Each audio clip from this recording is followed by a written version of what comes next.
Доброе утро, дорогие телезрители! В эфире главного национального канала передача «Новый день». Что ж, сегодня понедельник, начало новой рабочей недели, 7 сентября. Что ж, традиционно давайте начнем наш эфир с погоды. По данным Якутского управления по гидрометеорологии и мониторингу окружающей среды, центральный Улус в 6 часов утра плюс 6, плюс 8 градусов. Днем плюс 14, плюс 16. Заречье плюс 6, плюс 8. Днем плюс 15, плюс 17. Южные Улусы плюс 6, плюс 12. Днем плюс 17, плюс 19. Вилюйские Улусы плюс 6, плюс 9. Днем плюс 12, плюс 14. Нижнеленские Улусы плюс 7. Днем плюс 11, плюс 14. Западные Улусы плюс 7, плюс 11. Днем плюс 10, плюс 18. Колымо-Индигирские Улусы плюс 6, плюс 11. Днем плюс 8, плюс 15. Янские Улусы плюс 4, плюс 6. Днем плюс 6, плюс 7. Северо-западные Улусы плюс 3, плюс 6. Днем плюс 9, плюс 10. В Якутске в 6 часов утра температура воздуха плюс 7 градусов. Атмосферное давление 752 миллиметра ртутного столба. Ветер северо-западный 5-10 метров в секунду. Днем ожидается плюс 15, плюс 17 градусов. Облачность переменно без осадков.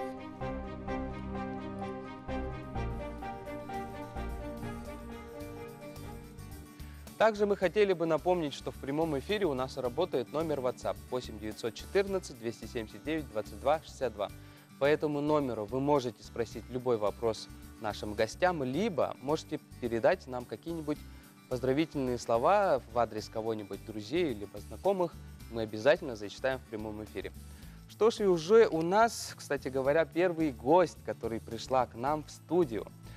Саргалана Винокурова является начальником отдела работы налогоплательщиком Управления Федеральной налоговой службы России по нашей республике. А тема нашего разговора – новый налоговый режим для самозанятых. Доброе утро. Доброе утро. Ну что ж, расскажите, какой же это налоговый режим новый для самозанятых? Это новый специальный налоговый режим для самозанятых граждан, который у нас введен с 2019 года и будет действовать в течение 10 лет, то есть до 31 декабря 2028 года. В качестве эксперимента он введен с 1 января 2019 года в 4 субъектах. Это Москва, Московская область, Калужская область и Республика Татарстан. В нашей республике он введен с 1 июля текущего года. Ну в чем суть? Суть в том, что значит, этот налог для самозанятых, он предусмотрен для физических лиц и предпринимателей, которые, значит, производят собственные товары, работу, услуги, либо имущественные какие-то права, да. Также, значит, он предусмотрен для тех граждан, которые осуществляют деятельность в том регионе, где проводится данный эксперимент, при этом они не имеют работодателей и не имеют наемных работников. Ну, например, какие виды деятельности? Скажите. Ну, например, это может быть удаленная работа через электронные площадки, это может быть парикмахеры на дому, кондитеры, также IT какие-то технологии, да, также юридические услуги, ведение бухгалтерского учета, грузоперевозки, пассажироперевозки, ну, такие мелкие, получаются, виды услуг. Скажите, вот зачем облагать налогами этих граждан, которые именно заняты? Ну, данный режим, он позволяет как бы легально вести бизнес без рисков того, что они получат какие-то штрафы за незаконную предпринимательскую деятельность. Далее, значит, преимущество в том, что нет отчетности, не можно не применять ККТ, не применяется даже контрольная кассовая техника. Также получается пониженные ставки, да, это получается 4% при работе взаимодействия с физическими лицами и 6% с организациями. Это от дохода? Да, это именно от доходов 4 либо 6%. Ну что ж, как же зарегистрироваться? Расскажите поэтапно. Значит, для того, чтобы стать самозанятым, необходима регистрация и подтверждение. Это можно сделать через мобильное приложение, либо веб-сервис «Мой налог» на сайте Федеральной налоговой службы. То есть регистрация возможна по паспорту. Для этого необходимо, значит, зайти, скачать данное приложение через App Store, либо другой, да, получается, какой-либо. Также, значит, сканировать паспорт и ввести уже свои данные, либо придумать потом далее пароль.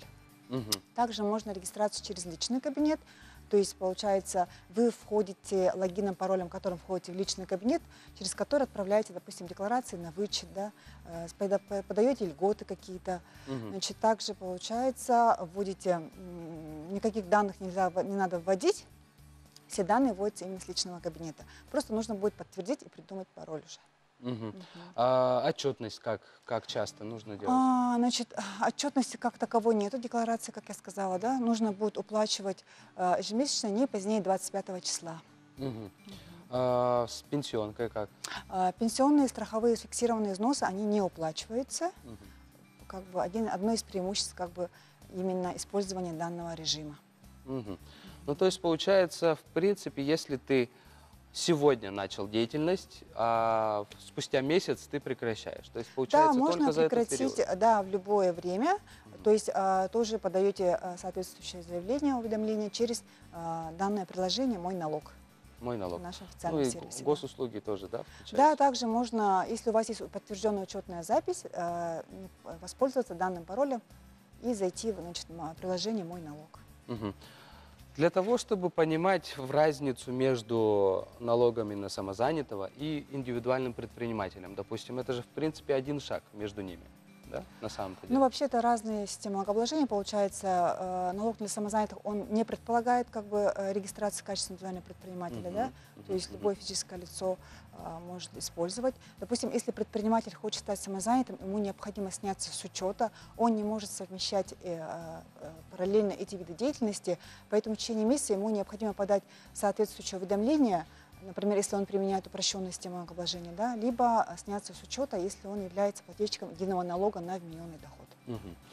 Ну, то есть, как бы, да, один гражданин не может быть как и самозанятым, так и индивидуальным Да, предпринимателем. совершенно правильно. Он должен как бы выбрать, что ему как бы более удобнее. Да.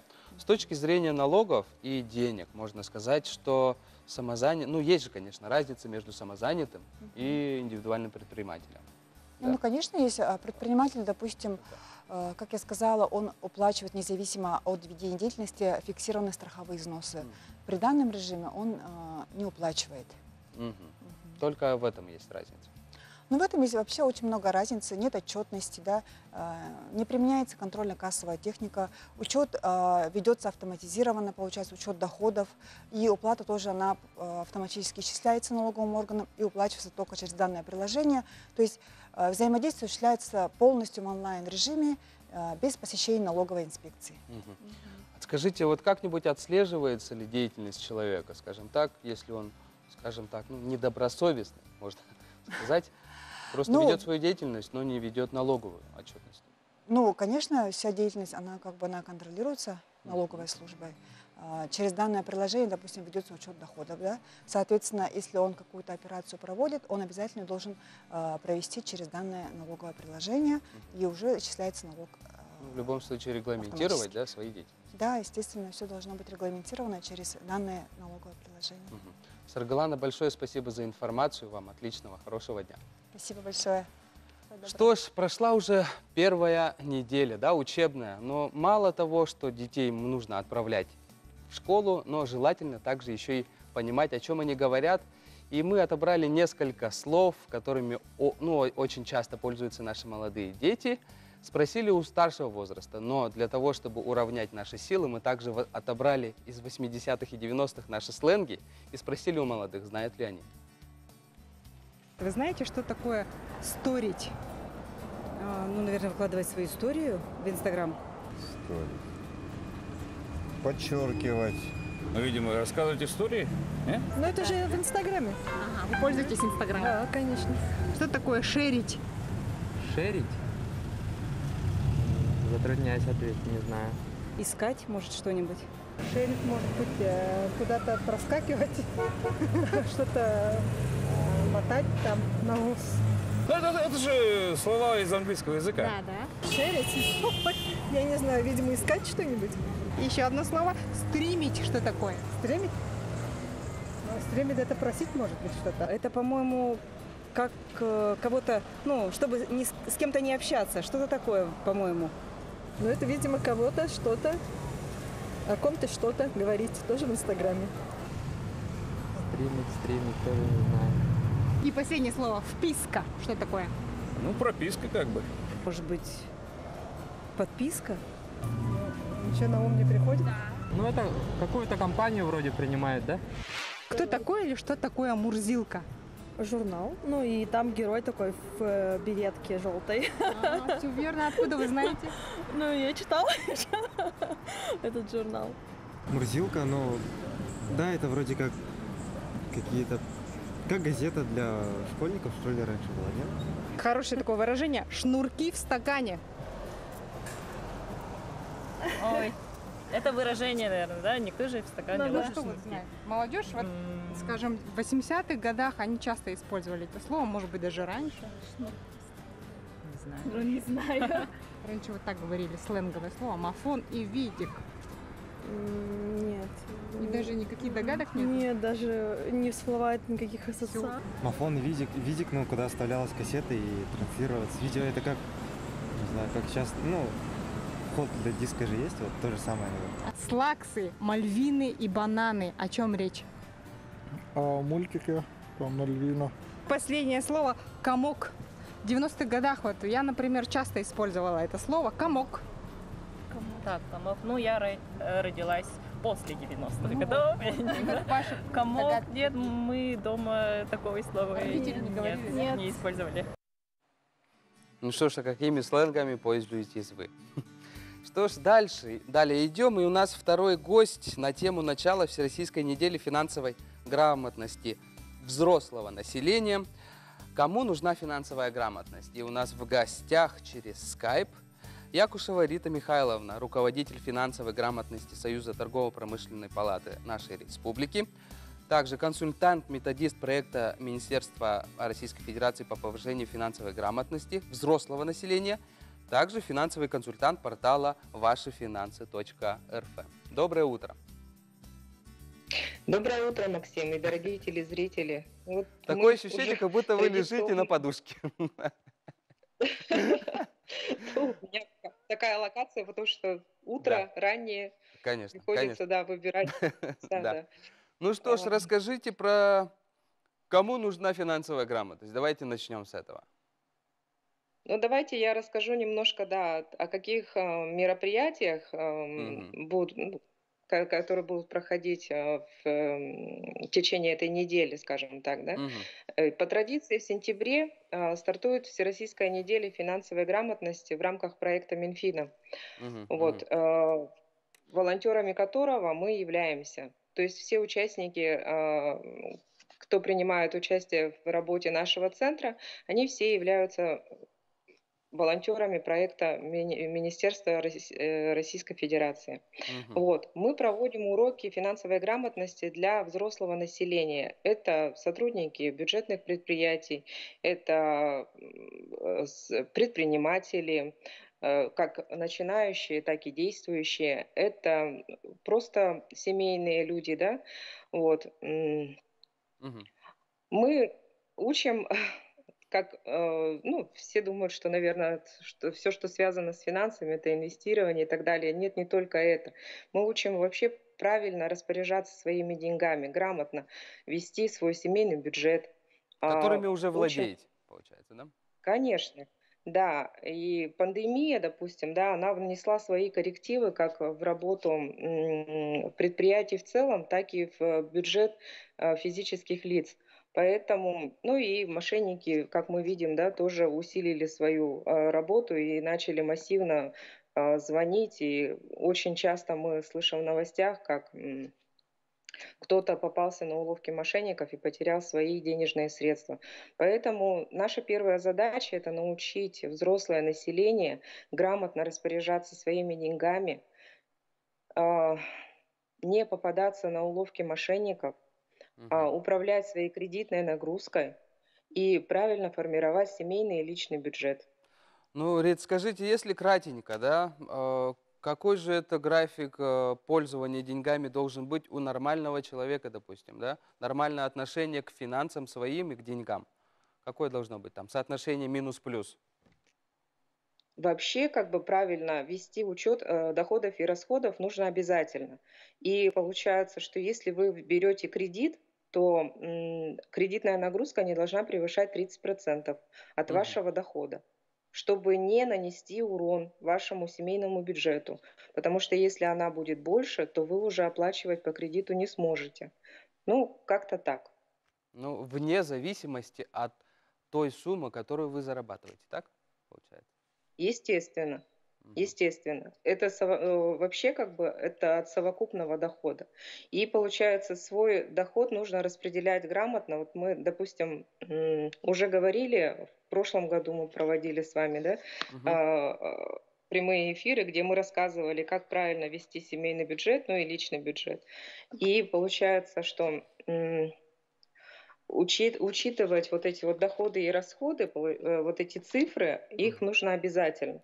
И распределять их тоже нужно грамотно. То есть вы должны четко понимать, сколько у вас денег уходит на оплату коммунальных услуг, сколько денег вы тратите на Продукты. на продукты, да, на одежду, сколько можно потратить. Вот.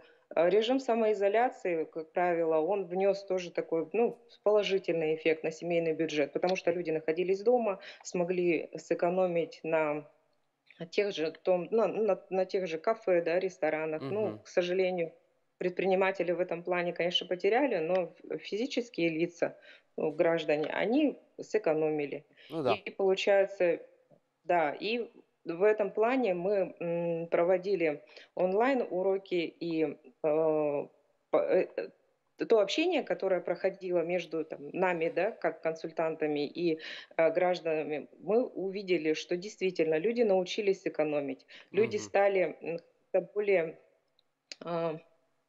более грамотно, Осознанными, что да, ли, скажем так. распоряжаться. Мгм. Да, да, да. Ага, И Рит, скажите, пожалуйста, как же к вам зарегистрироваться, что сделать для того, чтобы попасть на эту неделю грамотности? ну, в первую очередь, всем рекомендую смотреть утренние передачи телеканала НВК «Саха», потому что наши волонтеры будут участвовать в прямых эфирах, в Мгм. передаче «Новый день» и «Санакюн». Вот. Все материалы, которые будут транслироваться нашими волонтерами, мы будем размещать у себя в аккаунте в социальных сетях ЦФГ Якутия. Вот. И, получается, мы будем размещать на сайтах ТПП и на сайте Министерства финансов. Вот Мгм. как-то так. Ну вот со своими личными вопросами как вам обратиться? С личными вопросами можно писать в директ, я всегда отвечаю. Мы включаем в группу, у нас есть группа WhatsApp, где мы проводим консультации. Все консультации бесплатные абсолютно. Вот, мы уже помогли нескольким людям и очень рады, что наша работа приносит положительный результат. Ну, действительно, у вас дело бравое, да, на самом деле нужно, чтобы все были финансово грамотны. Рит, большое спасибо за информацию. Мы очень ждем эту неделю финансовой грамотности для того, чтобы наконец-то правильно вести свой доход и расход. Спасибо. Большое. Спасибо большое, Максим. До свидания. До свидания. Вчера буквально, да, это было первое воскресенье сентября, прошел праздник, День нефтяника или по-другому День газовика. Самый главный праздник для работников этой отрасли.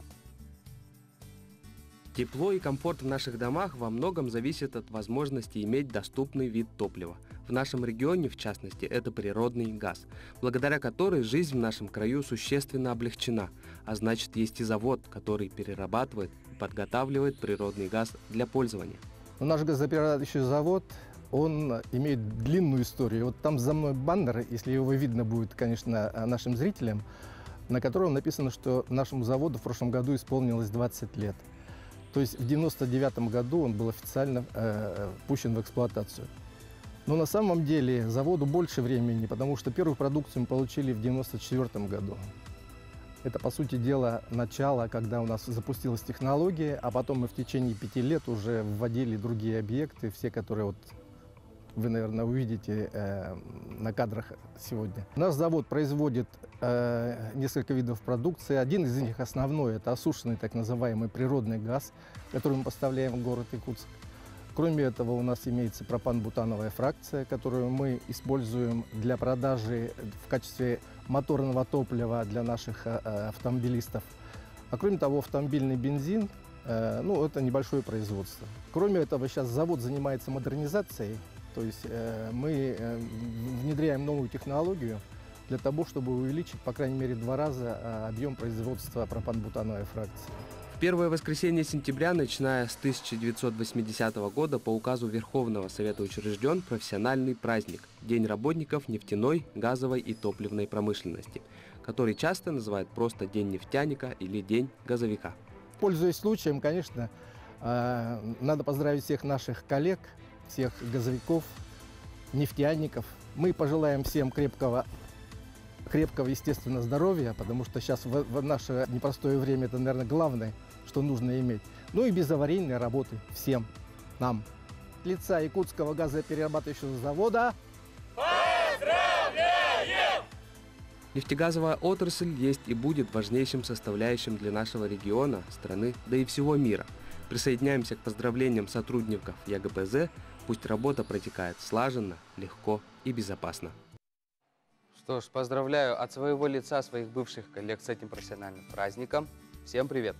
Что ж, идем далее. И у нас третий гость на тему финал 8-го национального чемпионата «Молодые профессионалы World Skills Russia». И у нас в гостях 3 человека. Смотрите, как они сидят. Анастасия Захарова, руководитель Центра развития профессиональных компетенций Республики Институт развития профессиональных образований. Александра Федорова, ученица 10 класса Соболовской школы Момского улуса, участник по компетенции парикмахерское дело. Помаши, пожалуйста, нам. Угу. И Даяна Васильева, ученица 10 класса Сахаполитехнического лицея, участника по компетенции ювелирное дело. Ну что ж, доброе утро. Доброе. Доброе утро. Итак, расскажите, как идет подготовка к финалу? Подготовка к финалу сейчас у нас идет со вчерашнего дня. Ходили приемки выступательных площадок. Наши компетенции начинают старт все по разному времени, в разные даты. Все идет по графику. И вот потихоньку уже как бы стартуем. Когда же финал? А финал уже вот сейчас с 6 по 21 сентября. Это общий период по отдельному графику по каждой компетенции.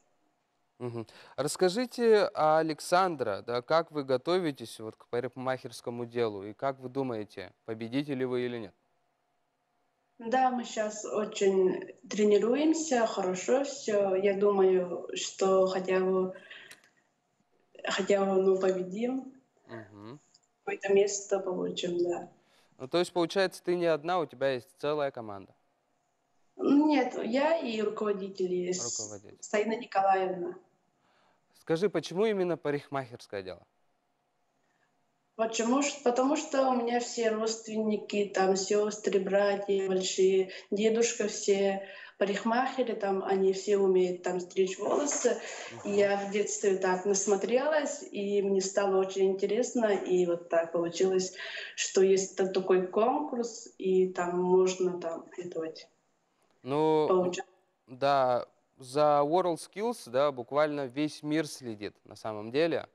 Если ты здесь займешь, допустим, первое место, да, ты продвигаешься дальше, и, быть может, станешь супер парикмахером этого мира. Да, после учебы, да, хочу поступать на парикмахера, да, хочу быть в будущем парикмахером. Это здорово. Даяна, расскажи, почему ювелирное дело? Ну, скажем, я уже с детства начала засматриваться на ювелирные украшения, и так получилось, что после 5 класса я перешла в Сахаполитехнический лицей, и там был, меня отправили, то есть там выбирают кружки, и там я приметила, что есть ювелирное дело, и решила записаться. Так и понеслось. Ну, это интересно. Чем ты руководствовалась? Ну... Люблю все блестящее, там, я не знаю. Да, так и есть. Ну что ж, надо, чтобы дарили, но если не получается дарить, надо самой создавать. Так и есть. Отлично. А как вот вообще проходят вот эти конкурсы, да? Как отбираются, допустим, у парикмахеров это лучшая прическа, а у ювелиров это самое лучшее ювелирное изделие, или как? По каким критериям? По каким критериям? Ну, нам дается эскиз, мы его выполняем, и потом несколько экспертов все это смотрят, проверяют и выделяют лучшего. А у нас, типа, дают прическу, там, окрашивание, стрижка, и делаешь такую прическу, окрашивание и стрижку. И оценивает тоже там много экспертов. Ну, то есть, получается, уже готовую прическу вам преподносят, и вы должны просто сделать точную копию? Нет, просто дают, ну, типа, на макушке или на затылке, и делаешь там объем или что-нибудь там, прическу. Они там нету, там сама делаешь, короче, доктора. А, Анастасия, расскажите, как отбираются дети?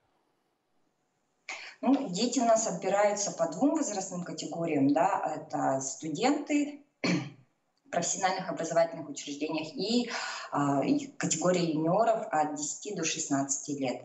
Отбор на финал у нас проходит через участие в открытом региональном чемпионате. После по результатам данного чемпионата у нас уже формируется сборная команда для участия в финале. Как вы считаете, наши дети на что способны? Наши дети, конечно, способны на многое. Они... Не будем загадывать, да? На самом деле, но... А в прошлом году из республики сколько было медальных мест? Там, первое, второе, третье, или как отбирается? В прошлом году у нас было 3 медальона. Были одна бронза была и 1 серебро. Ну, в этом году, я надеюсь, будет еще и больше и больше. На самом деле, дети, я вижу, заряжены, да, на самом деле, это их деятельность, которая им нравится с самого детства. Это же очень важно. Да, это очень важно.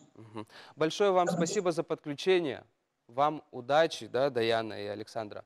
Я надеюсь, что вы победите. Следите за WorldSkills. На самом деле, это среднеспециальные деятельности очень важны для нас и для нашей жизни. Что ж, далее мы передаем слово якутскому блоку. Карине и Бориславу. Они, наверное, конечно, подготовили очень интересных гостей и будут говорить на самые интересные темы, которые нас интересуют в наше время. Желаю вам отличного дня. Пока-пока.